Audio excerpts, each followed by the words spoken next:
तो आइए देखते हैं हम लोग कि ये सारे क्वेश्चन जो है वह कैसे सॉल्व आउट किए जाएंगे, कैसे बनाए जाएंगे। हमने बोला था आप लोग को कि थ्योरी पढ़ लीजिए, थ्योरी पढ़े होगे तो कोई समस्या ही नहीं होगा, सारा क्वेश्चन इसी तरह से इजीली हम लोग सॉल्व कर पाएंगे। एक सिक्के को 3 बार उछाला जाता है, तो जब एक सिक्का को तुम 3 बार उछालोगे तो उसका सिंपल स्पेस बनाना है, तो क्या क्या बनेगा, H H H, H H और T, H T T, T T और टी, और क्या बनेगा, तो टी टी एच और टी एच एच, और क्या बनेगा, तो एच टी एच और टी एच और टी। यही आपके अगर एक सिक्के को 3 बार उछालते हो तो एनएस की जो संख्या होगी वह आपका 8 को एनएस की संख्या प्राप्त होगी। एक पासे को 2 बार उछाला जाता है, तो जब हम एक पासे को 2 बार उछालते हैं तो इसकी सैंपल स्पेस की संख्या क्या होगी। आइए देखते हैं कि सैंपल स्पेस की संख्या क्या होगी। रोक दिया है ना।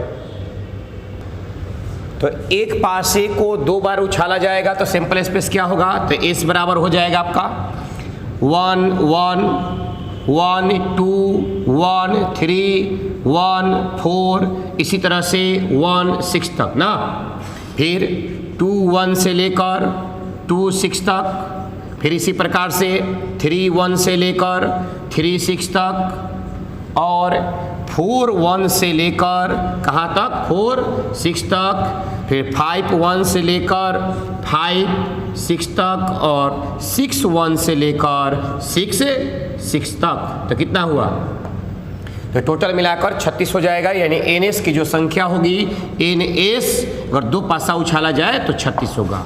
इसी प्रकार से क्वेश्चन नंबर जो है वह थर्ड, वह क्या कह रहा है आप लोग से, तो क्वेश्चन नंबर थर्ड कह रहा है कि 3 सिक्का उछाला जाए। ये थ्योरी में हमने सिखाया आपको कि यदि आप 3 सिक्का उछालेंगे तो ये तो 3 सिक्का हो गया, 4 सिक्का उछाला जाए क्वेश्चन नंबर 3 में, तो 4 सिक्का उछालोगे तो एच एच एच और एच, 4 गो एच होगा, फिर उसी तरह से एच एच एच और टी होगा। इसी तरह से हम आगे बढ़ते जाएंगे। टोटल एनएस की जो संख्या होगी वह आपका 16 हो जाएगा, जिसे आपको लिखवा दिया गया है, बना दिया गया है कि 2 के पावर 4 होगा, और 2 के पावर 4 का वैल्यू कितना होता है, तो 16 होता है। अब देखते हैं हम लोग क्वेश्चन नंबर 4 की। क्वेश्चन नंबर 4 क्या कह रहा है, क्वेश्चन 1 जिसमें आपका 3 सिक्का उछालना था, क्वेश्चन 2 जिसमें आपको 2 पासा उछालना था, क्वेश्चन 3 जिसमें आपको 4 सिक्के उछालने थे। अब नेक्स्ट क्वेश्चन देखा जाए, क्वेश्चन नंबर 4। तो क्वेश्चन नंबर 4 कह रहा है कि एक सिक्का उछाला गया और एक पासा फेंका गया। मतलब कि एक पहले आप सिक्का उछालिए, उसके बाद एक पासे को फेंकिए और उसका सैंपल स्पेस बनाइए। तो जब एक सिक्का उछालती हो, ध्यान समझिएगा, जब एक सिक्का उछालते हो तो सिक्के पे या तो चित आएगा या तो पट आएगा। जब एक सिक्का उछालते हो तो सिक्के पर या तो चित आएगा या तो पट आएगा। तो जब सिक्का आपने उछाल दिया, अब क्या उछालना आपको, पासा उछालना।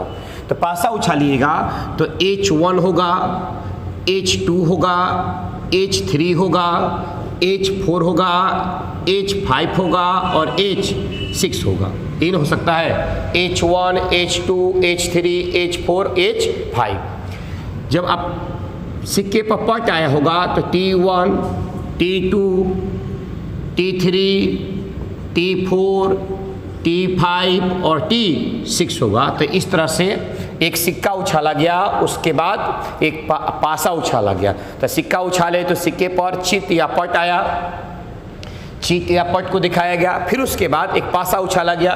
तो पासे तो 1 से लेकर 6 तक, ठीक है ना साहब है, और यहाँ 1 से लेकर कहाँ तक, 6 तक। तो इसमें कुल एनएस की संख्या जो होगी, एनएस, वह एनएस बराबर कितना हो जाएगा, 6 + 6 12। तो क्वेश्चन नंबर 4 के जवाब में हमें मिला कि एक सिक्का और एक पासा उछाला जाए तो एनएस की संख्या जो होगी वो आपकी 12 होगी। नेक्स्ट क्वेश्चन देखा जाए, क्वेश्चन नंबर 5। कि क्वेश्चन 5 क्या कह रहा है, तो क्वेश्चन 5 कह रहा है आपसे कि एक सिक्का उछाला गया और, यहाँ समझिए बढ़िया से, और केवल उस दशा में जब सिक्के पर चित प्रगट हो तो एक पासा फेंका जाए। एक सिक्का उछाला गया और केवल उस दशा में जब सिक्के पर चित हो तब क्या फेंका जाए, पासा फेंका जाए। तो एक सिक्का हम उछालते हैं और उस कंडीशन में जब सिक्के पर चित आएगा तो एक पासा को हम फेंकेंगे। चलिए, जब एक सिक्का उछालोगे तो एस बराबर क्या क्या होगा? तो सिक्का उछालने पर एस की संख्या जो है वह आपका आएगा हेड या टेल। तो टेल आए तो कुछ नहीं करेंगे, जैसे बाव साइन छोड़ दो। जब यह आपका हेड आ जाए तो हेड आ जाएगा तो एक पासा उछालो, तो H1, H2, H3, H4, H5 और H6 लिखोगे। H1, H2, H4, H5 और H6 लिखोगे। पासा आप पर अगर तुम्हारे सिक्के पर अगर पट आया है तो उसे कुछ नहीं करना है, जब चित आता है तब एक आपको पासा फेंकना है। तो इसमें NS की संख्या जो है वह 6, एक कितना हो जाएगा? NS की संख्या 7 हो जाएगी। सही हो सब? अब हम आगे बढ़ सकते हैं। चलिए ठीक है, हम लोग आगे बढ़ते हैं। हल्ला मत कीजिए लोग, एकदम शांति से समझिए और हर क्वेश्चन को देखिए कैसे आपको बताया जा रहा है। क्वेश्चन नंबर 6, क्वेश्चन नंबर 6 कह रहा है कि एक कमरे में 2 लड़के और 2 लड़कियां हैं X कमरे में, और Y कमरे में 1 लड़का और 3 लड़कियां हैं, उसका परीक्षण का प्रतिदर्श समशिष्ट बनाएं। X कमरा में 2 लड़का है और 2 लड़की है, और Y कमरा में 1 लड़का है और 3 लड़की है। प्रतिदर्श समशिष्ट बनाए। कमरा पहले चुना जाता हो और बच्चा बाद में चुना जाता हो। सुनिएगा बढ़िया से, कमरा पहले चुना जाता हो और बच्चा बाद में चुना जाता हो, प्रतिदर्श समशिष्ट क्या होगा? तो S बराबर एक कमरा दिया गया है X, इसमें 2 लड़का और 2 लड़की है। बॉय की संख्या 2 है और गर्ल की भी संख्या 2 है, यानी 2 बॉय है और 2 गर्ल है। और वाई कमरा में आपका जो बॉय है वह 1 ही है और गर्ल की संख्या 3 है। तो आइए एस बराबर प्रतिदर्श समशिष्ट निकालना है। तो एस बराबर पहले कमरा चुनिए, तो या तो X चुनोगे या तो क्या चुनोगे? Y चुनोगे। बढ़िया समझिएगा, पहले कमरा चुनना है तो या तो हम X चुनेंगे या तो हम Y चुनेंगे। तो कमरा X चुने तो X में लिख सकते हो हम B1, XB1, XB2, XB1, XB2। चलिए अब आ जाइए XG1, XG2, XG3, G2, G3 कहाँ से? G2 तक। तो XB1, XB2, XG1 और XG2, यह X कमरा की बात हो गया। अब अगर कमरा हम Y चुने होते कि कुल संभावनाएं को ही प्रतिदर्श समशिष्ट कहते हैं, तो Y कमरा चुना होगा तो एक ही नहीं, इसमें बॉय है तो केवल B1 हो जाएगा, या Y G1, Y G2, Y G3, Y G1, Y G2 और Y G3। तो X और Y 2 कमरे हैं, दोनों में X में 2 बॉय है और 2 गर्ल है। तो पहले कमरा चुनना है, उसके बाद बच्चा चुनना है। तो बच्चा गर्ल या बॉय कोई भी हो सकता है। तो XB1, XB2, XG1 और XG2, X की कहानी खत्म हो गई। अब आएंगे Y। अगर आपने Y कमरा चुना होगा तो Y में B1 होगा, या Y में G1 होगा, Y में G2 होगा और Y में G3 होगा। इस तरह से एक कमरा चुना गया, उसके बाद एक बच्चा चुना गया। नेक्स्ट क्वेश्चन देखा जाए, क्वेश्चन नंबर 7। तो क्वेश्चन नंबर 7 कहता है कि एक पासे पर, 7 नंबर क्वेश्चन, एक पासे पर लाल रंग का, सफ़ेद रंग का और एक अन्य पासा नीला रंग का एक थैले में रखे हैं। एक पासा यादृच्छिक चुना गया। यादृच्छिक का मतलब होता है स्वतंत्र रूप से, उसमें कोई आपकी दबाव नहीं है। यादृच्छिक चुना गया और उसे फेंका गया। पासे का रंग इसके ऊपर के फलक प्राप्त की संख्या लिखा जाता है। तो प्रतिदर्श समशिष्ट बनाए कि प्रतिदर्श समशिष्ट क्या होगी, पासे पर क्या लिखा हुआ है और उसे जब फेंका जाएगा तो उसका प्रतिदर्श समशिष्ट क्या होगा। तो 3 तरह का मेरे पास पासा है, एक रेड कलर का, एक व्हाइट कलर का और एक आपका ब्लू कलर का यानी कि नीला कलर का। 3 पासे हैं। पासे को जब फेंका जाता है तो फेंकने से पहले उसके रंग को लिखा जाता है कि किस रंग का पासा है। तो अगर R कलर का होगा, लाल कलर का, तो R1 होगा, R2 होगा, R3 होगा, R4 होगा, R5 होगा और R6 होगा। R6 होगा। R1, R2, R3, R4, R5 और R कौन सा हो जाएगा, तो R6 हो जाएगा। और व्हाइट कलर का होगा तो W1, W2, W3, W4, W5 और W6 होगा। व्हाइट कलर का पासा तुम्हारा दिया गया होगा फेंकने के लिए, तो W1, W2, W3, W4, W5, W6 होगा। अगर वह नीला कलर का होगा तो B1, B2, B3, B4, B5 और B6 होगा। इस तरह से अगर 3 तरह के आपको पासा दिए गए होंगे, उसके फलक को लिखना होगा, तब फेंकना होगा। तो कुल उसकी संभावना जो है वह R1 से R6 तक, W1 से W6 तक और B1 से B6 तक, यानी NS की संख्या कहे तो NS की संख्या जो है वो आपकी 18 होगी। एकदम आप शांति भाव से समझे तो हर क्वेश्चन को इजीली बना सकते हैं, कुछ है नहीं इसमें गुणा भाग थोड़ी ना करना है। एक बार स्टेटमेंट को लिखना है, टोटल के टोटल आपका क्लियर हो जाएगा। नेक्स्ट क्वेश्चन देखा जाए, क्वेश्चन नंबर 8। तो क्वेश्चन नंबर 8 क्या कह रहा है कि एक परीक्षण में 2 बच्चे वाले परिवारों में से प्रत्येक में लड़के लड़कियां की संख्या को लिखा जाता है। एक परीक्षण हुआ जिसमें बच्चा या बच्ची कोई भी संख्या उसे लिखा गया। यदि हमारी रुचि, पहला क्वेश्चन 8 में, यदि हमारी रुचि इस बात को जानने की है कि जन्म के क्रम में बच्चा लड़का या लड़की हो, मैंने बताया था A सहमिलन B या वाला A सहमिलन B, तो A सहमिलन B कैसे ज्ञात किया जाता है। कह रहा है कि एक परिवार में 2 बच्चे का जन्म होगा। चलिए तो पहले हम बच्चे का जन्म का कुंडली निकालें, क्या क्या होगा। तो B1, B2 दोनों के दोनों बच्चा बॉय हो, B1, G2 एक बॉय हो एक गर्ल हो, G1, B2 एक गर्ल हो एक बॉय हो और G1, G2।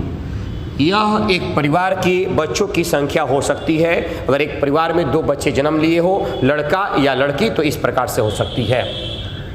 पहला कंडीशन, वह बच्चा यानी पहला जो सैंपल स्पेस बनेगा उसमें कह रहा है कि हमारी इच्छा इस बात की जानने की है कि जो बच्चा जन्म लिया है वह लड़का हो या लड़की हो, लेकिन हमारी इच्छा जानने की है कि क्या जन्म लिया। तो क्या करोगे, B1, B2, B1, G2, G1, B2 और G1, G2 इन करेंगे, वह लड़का हो या लड़की हो। दूसरा क्वेश्चन, हमारी इच्छा इस बात की है कि वह जो जन्म लिया हुआ बच्चा है वह लड़की हो। हमारी इच्छा इस बात की जानने की है कि जो जन्म हुआ है उस बच्चे का वह क्या हो, लड़की हो। उस परिवार की जानने की इच्छा है। तब क्या होगा, B1, G2 गर्ल होनी चाहिए उस परिवार में, G1, B2 या G1, G2 बॉय वाला नहीं है, कौन सा, गर्ल वाला। हमारी इच्छा यह है कि जो परिवार में बच्चे का जन्म हुआ हो वह गर्ल वाला परिवार हो, यानी कि लड़की वाली परिवार हो। तो लड़की वाली परिवार क्या क्या हो सकता है, तो B1, G2 या G1, B2 या G1, G2। इस तरह से क्वेश्चन नंबर 8 का यह आपका सलूशन है। नेक्स्ट क्वेश्चन हम लोग देखते हैं, क्वेश्चन नंबर 9 कैसे सॉल्व आउट किया जाएगा। तो क्वेश्चन नंबर 9 क्वेश्चन देखा जाए। कह रहा है कि एक डिब्बे में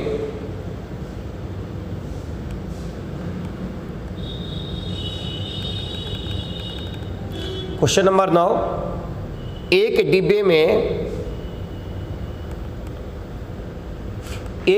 में एक लाल और एक जैसी, एक के जैसा, अलग अलग ना, एक के लेखा बा।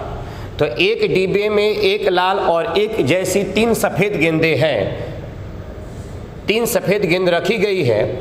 2 गेंद उत्तरांतर का मतलब होता है एक के बाद एक, बिना प्रतिस्थापन, यानी उसमें डालेंगे नहीं, एक बार निकाल लिए तो फिर उसको डालना नहीं है, फिर दूसरा का उसमें से निकालना है। बिना प्रतिस्थापन किए एदृक्ष निकाली जाती है। तो इसकी प्रतिदर्श समशिष्ट ज्ञात करें कि इसकी प्रतिदर्श समशिष्ट क्या होगी। यानी कि एक डिब्बे में से हमें 2 गेंद निकालने हैं और वो भी बिना प्रतिस्थापन किए, तो इसका प्रतिदर्श समशिष्ट ज्ञात करना है। चलिए, तो एक डिब्बा मेरे पास है, इस डिब्बा में रेड कलर का गेंदा है और तुम्हारा व्हाइट कलर का गेंदा है। व्हाइट कलर का गेंदा एक लेखा बा, एक जैसन बा, और वो 3 गो गेंदा बा। ना उसमें W1 लगाएंगे, ना W2, ना W3, क्योंकि कह रहा है क्वेश्चन में वो गेंद एक जैसा है, और क्वेश्चन में एक जैसे की चर्चा नहीं किया होता तो वह W1, W2 और W3 लगा देते हम आसानी से, लेकिन वो गेंद जो है वो कैसे हैं, तो एक जैसे हैं, तो एक जैसे हैं तो W1, W2 और W3 हम नहीं लगाएंगे। तो आइए S बराबर एक गेंद पहले निकाल लेना है उत्तरांतर, तब दूसरा का निकालेंगे बा, इसको डालना नहीं है बिना प्रतिस्थापन के, नहीं तो निकाल के फिर डाल देते फिर निकाल दे तो R दुगो हो जाता ना। तो इसलिए गेंद जब हम निकाल लेंगे तो उसे डालने की ज़रूरत नहीं है, एक बार निकाल लिए तो निकाल लिए, फिर दूसरा का निकालना है। तो हो सकता है कि R और W हो, पहले का रेड हो दूसरा का व्हाइट हो, या ऐसा हो सकता है कि पहले का व्हाइट हो और दूसरा का रेड हो, या ऐसा हो सकता है कि पहले का भी व्हाइट हो और दूसरा का भी क्या हो, व्हाइट हो। एक जैसे व्हाइट गेंदे हैं तो एक जैसा है तो उसमें कोई परिवर्तन हम नहीं कर सकते हैं, W1, W2, W3 नहीं कर सकते, लेकिन एक जैसा नहीं होता तो ध्यान रखना RW1, RW2, RW3, RW4, RW5 इस तरह से लिखना पड़ता, जितना भी होता उतना हमें लिखना पड़ता। ठीक है, यहाँ तक आप लोग। तो नेक्स्ट क्वेश्चन देखा जाए, क्वेश्चन नंबर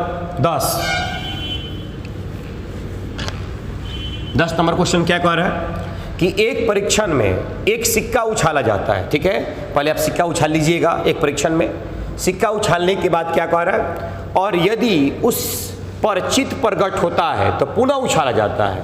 एक परीक्षण में एक सिक्का उछाल लिए और जब चित्त प्रकट हुआ तो फिर उसे उछाला जाता है। यदि पहली बार उछालने पर पट प्रकट होता है तो एक पासा फेंका जाता है, प्रतिदर्श समशिष्ट बना है।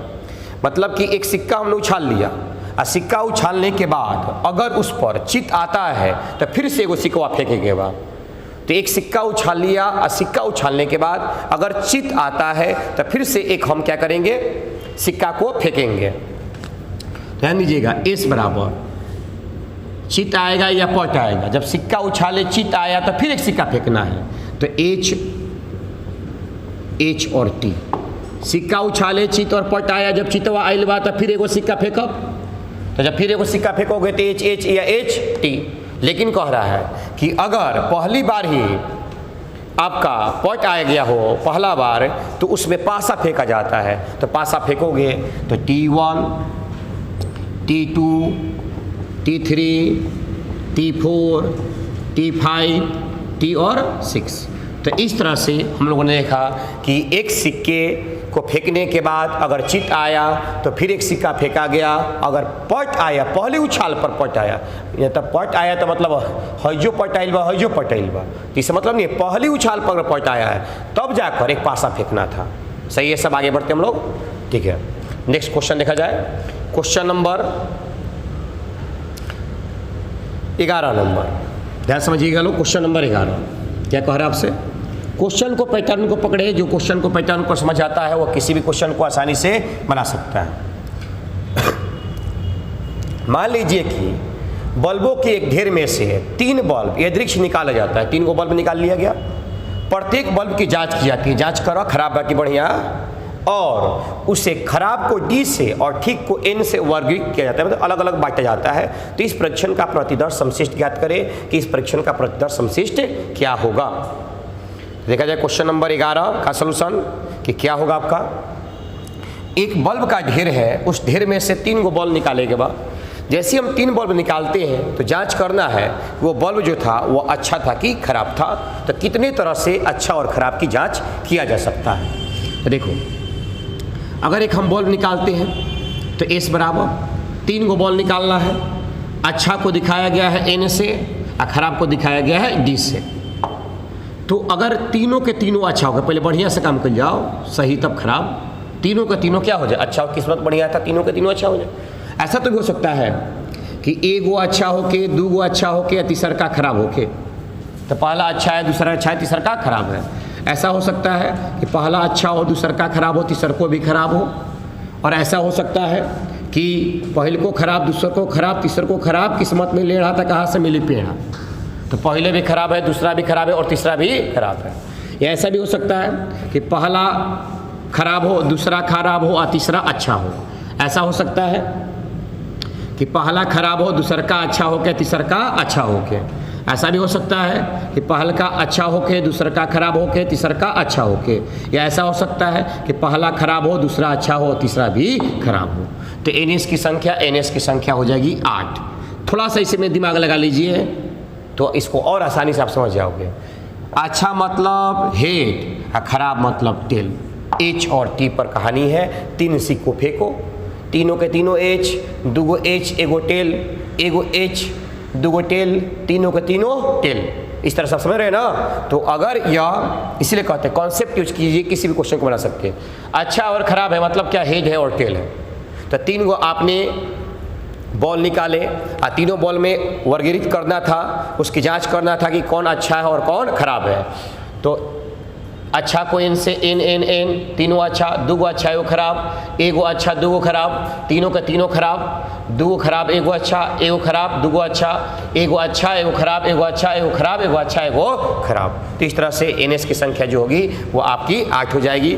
और लास्ट क्वेश्चन बताने जा रहे हैं, क्वेश्चन नंबर 12। और आप लोग के लिए कल का ये टोटल क्वेश्चन होमवर्क होगा, जितना बन सके उतना बना कर आइए।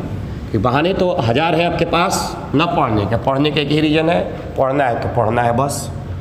क्वेश्चन नंबर 12 देखा जाए। कह रहा है कि एक सिक्का उछाला जाता है, यदि परिणाम चित हो तो एक पासा फेंका जाता है। एक सिक्के को उछालिए, अगर परिणाम चित आता है तब एक पासा फेंके। समझिए एकदम अलग अलग क्वेश्चन को तोड़कर सीखो। एक सिक्का उछालो, परिणाम चित है तब पासा फेंको। यदि सिक्का उछाला जाता है, परिणाम चित हो तो पासा फेंका जाता है। यदि पासे पर सम संख्या प्रकट होती है तो पुनः पासा फेंका जाता है। अब यहाँ पर क्वेश्चन को थोड़ा सा घुमा दिया है।